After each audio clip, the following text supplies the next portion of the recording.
এবার কালিয়াগঞ্জের ছবি দেখাবো।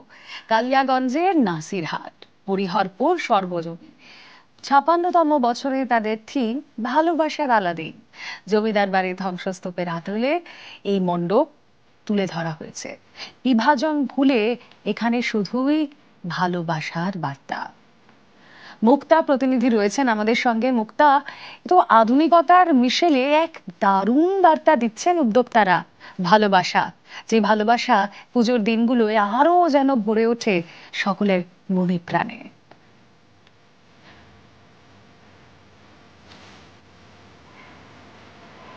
রুমেলা, দেখো, আমি এখন কালিয়াগঞ্জের নসিরহাট হরিহরপুরের দুর্গোৎসব কমিটিতে রয়েছি। তাদের এবারের থিম ভালোবাসার আলাদিন।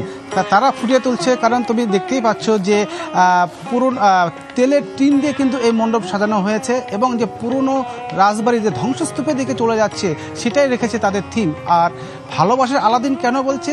যে মানুষের মধ্যে বিভাজন আমরা দেখেছি 1971 সালে যুদ্ধ, এবং প্রচুর বিভিন্ন দেশ থেকে ভারতবর্ষে এসে তারা বসবাস করছেন, কারণ একমাত্র দেশ ভারতবর্ষ যে বাইরের দেশের থেকে সেখানে তারা বসবাস করছেন। সেই দিক থেকেই এই পুজো মণ্ডপের যারা সদস্যরা রয়েছে সেই থিমটাকে তুলে ধরা হয়েছে, এবং যে ধীরে ধীরে যেন মানুষের মধ্যে হিংসা, তারপর যে হিংসা তো বেড়ে যাচ্ছে, ভালোবাসা কমে যাচ্ছে, যে প্রকৃত ভালোবাসা সেই ভালোবাসাই যেন ফিরিয়ে আনতে পারে, এবং সেই বার্তাই কিন্তু দিচ্ছে এই পুজো মণ্ডপ। আর এই তার নাম রেখেছে ভালোবাসার আলাদিন, মানে এই ভালোবাসা যেন না ফোড়ায়, যেন আরও দিন দিন মানুষের প্রতি মানুষের আস্থা যেন ফিরে আসে।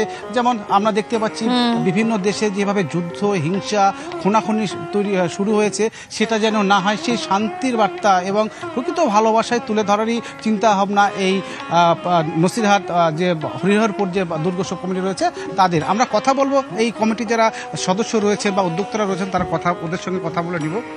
দাদা, বলছি, এই যে ভালোবাসার আলাদিন, এই থিমের চিন্তাভাবনা কীভাবে আপনাদের? প্রথমেই সবাইকে জানাই শুভ শারদীয়ার প্রীতি ও শুভেচ্ছা। আমরা দেখে এসেছি আমাদের প্রত্যেক বছরই থিমটা আমরা কিছুদিন আমাদের এরা প্রত্যেক বছর পুজো শেষ হওয়ার পরপরে আমরা থিমটার কি থিমে আমরা পুজোটা হবে পরের বছর আমরা সেটা ডিসাইড করে নেই একটা টেন্টেটিভলি।